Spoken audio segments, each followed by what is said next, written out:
right, Erica, thank you very much. We're now joined by Linda Carson, and Linda going through really just all of the file tape and stories today. I mean, countless Suncoast scenes for Snooty's birthday. You interacted with the official mascot a lot. Yes, I love that guy.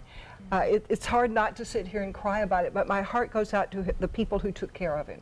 His trainers, the people that have cared for him every day, all day long, all of these years.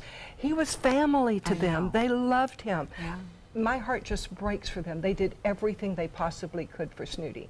And you know, he made a difference in this world. Sitting right up there in Bradenton, he made a difference. Laws were changed because people loved Snooty and they began to look at other manatees. And so laws were changed to protect other manatees. So Snooty made a big difference in this world. Of course, you've known him longer than I have. I know, because 40 years ago, when I started on the air at Channel 44, or Channel 40 at the time, we did stories about the manatees, and we were doing stories especially about Snooty. And I remember sitting poolside with this beautiful, beautiful being, and he was just gentle. He was just this gentle soul. He would come up, the trainers would call him over to the side of the pool. You could feed him, you could pet him. He was just this gentle, lovely, lovely light. And he was so smart. He would see you come in, yes, and he would follow you all the way around, and then he would try to climb up and get in your space. And he always wanted to kiss you. I was told not to do that, and he loved a camera. He was just like us.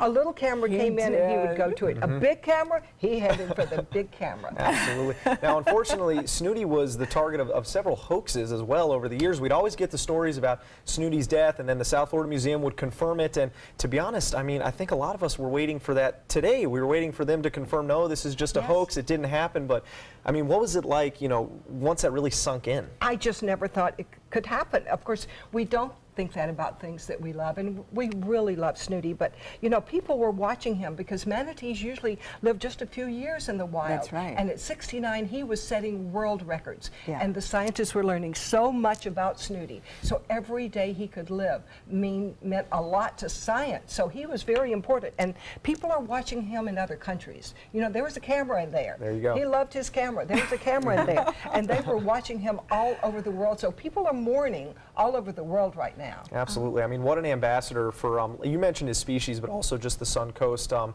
We've seen letters come in from the Grand Canyon, and people have Snooty stuffed animals they'll take pictures with from time to time, right? And we just know how heartbreaking it truly is. And you know what? You saw him in his element, really, around other people, too. I mean, what was it like when it was a packed house in there? And, I mean, how was he interacting with the community? Snooty didn't know he was a manatee. He came there as a baby, and he never saw another manatee until 30, 40 years. Yeah, that's true. So he just thought he was another person. So he was surrounded by his friends. Everybody loved him. That's the good thing.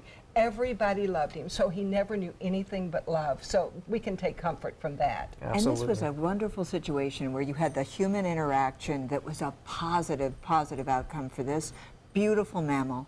And so we get an opportunity to see that we can make a difference. As people, we can make a difference in the lives of these gorgeous, gorgeous creatures. And we'll never forget him. Absolutely. And as close as many get to a manatee, you know, you're not supposed to obviously touch them in the wild, but Snooty was just everyone's friend. He was lovable. He was everybody's really buddy. was. Well, as you mentioned, people just across the Suncoast and the world are responding today to the tragic news. Viewers and many more commenting on our Facebook page. Here's a few of them. Sherry posting, "My family has been visiting Snooty since 1986 when they decided Snooty needed a bigger pool. And years ago, when my daughter was 9, she went to school in Ohio, asked her teacher if she could sell her toys to help raise money for that new pool. The teacher allowed the sale, and all of those proceeds went to Snooty's new pool."